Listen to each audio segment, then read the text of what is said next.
Hello, I'm Dave, and a few weeks ago I did a video about Star Wars The Force Awakens, because that was when it came out. And since then, some of you have been asking if I'm going to do a spoiler video, because that was a spoiler-free video, and a lot of people have been doing like a spoiler review and a spoiler-free review separately. Well, I wasn't sure, because I didn't really have anything specific to say about the specifically spoiler-based bits of the film that I hadn't sort of said in a more broad sense, but I did want to still talk about it. I've only seen it the once. I saw it on opening day, and I still honestly haven't stopped thinking about it. I've been watching reviews and I've been reading reviews and I've just been obsessed with it. It's exciting to be into something like this to this extent. This film really hooked me in, and it's made me retroactively like a lot more interested in the other Star Wars films. They've always been an interesting topic to me, but now I'm starting to feel love for them. In fact, did you see that hour-long interview with George Lucas that was Charlie Rose, I think the bloke's name was? Watching that really gave me a new sort of idea of who George Lucas is, because I realised I've never heard him talk for that long about things he wants to talk about, including Star Wars, but just other stuff as well. It's something I've never seen before, because I've only ever seen him in very brief interviews and always answering specific questions about Star Wars, which seems to be a topic that like he kind of doesn't have anything more to say about, so he just says the same stuff and then that gets quoted back by fans. And all in all, I realised I've never actually heard what he has to say. I've just heard people's interpretation of what he has to say,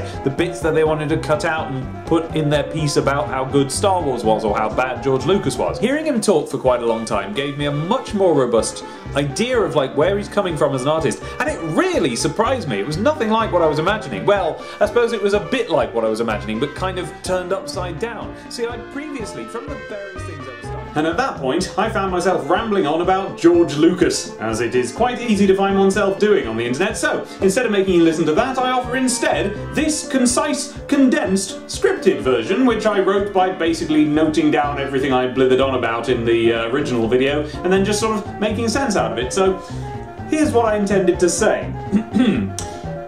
Previously, I had viewed the idea of George Lucas as the auteur behind the cream. Hey, hi. That version of me went on for just as long as the first version of me, and it was just as tedious. So, what I'm here to say now is that if you want to hear me talk about my general, like, opinion of George Lucas and Star Wars, then tell me and I'll make a separate video. And I was quite fair to him. You know, the point of what I was saying is that I kind of went in with a fairly typical, like, you know, angry nerd opinion of who George Lucas is and what he has done. And I came out with a much more robust understanding of, like, why it is that he acts the way he does towards Star Wars and keeps, you know, changing it and not letting us see the old ones and making the prequels and so on. It didn't really change my opinion about those things, but it changed my opinion about the reasons behind them and about the man behind them. But the part of what I was trying to say over there that was like relevant to the rest of this video is that we for the longest time thought of like Star Wars as a thing made by George Lucas, by one man, George Lucas, and of course we knew that there were other people involved because you don't make a film with just one person, but we also kind of talked ourselves as a culture into thinking that perhaps you do. You know, we think of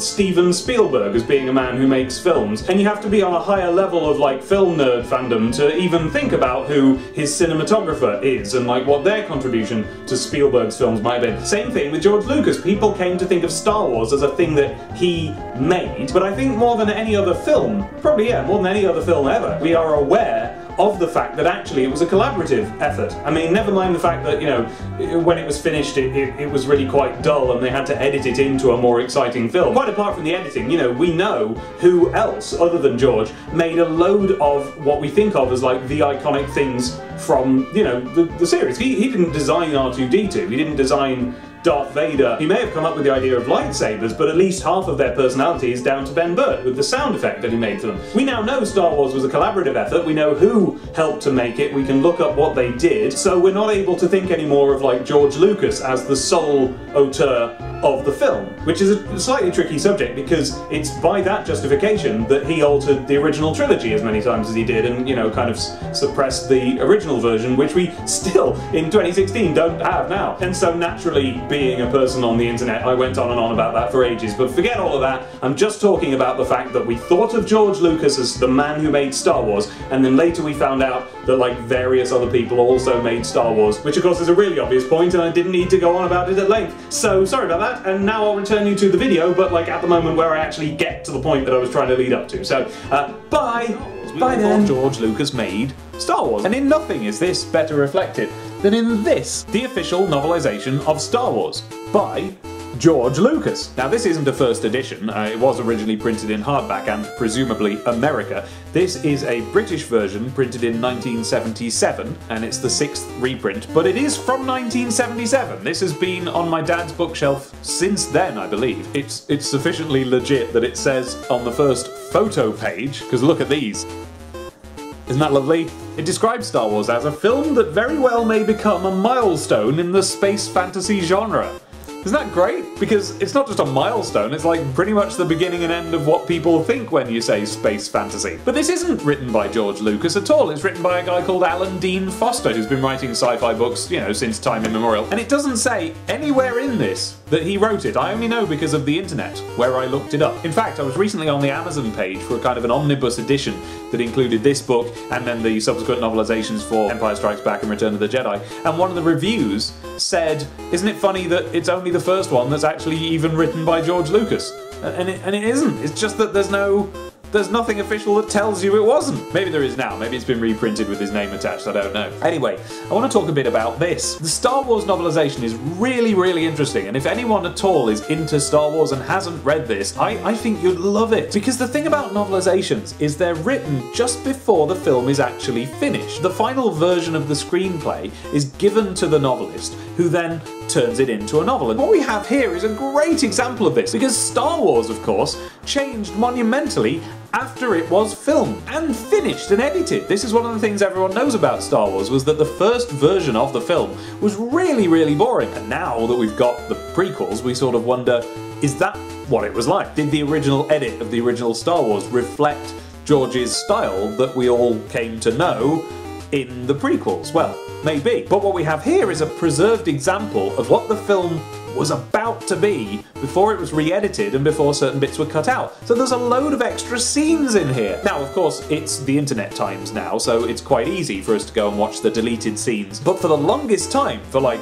30 years, this was more or less the best version that we had of the full story of Star Wars. And it's still really worth having a look at because it contains it all presented like it's the thing. Watching a deleted scene, you can't get away from the fact that you know that this is an isolated nugget of film you're watching that is not attached anymore to the rest of the production. And it might not have the special effects put in place, it probably hasn't got the music put in place. But here we have a complete presentation of the story of Star Wars, plus these extra scenes. So what you get is scenes of Luke and his friends at Tosche Station, before he goes off on his adventure. You get to see the relationship between him and Biggs, which fans know is a big deal, but it's not in the film. You see him briefly in the special edition, but only in the scene where they're reunited. He's still left out the scene where you see them and their initial friendship, like before Luke goes off on his adventure. So it's like, why did you do one and not the other? That's weird. We don't know who that guy is. What?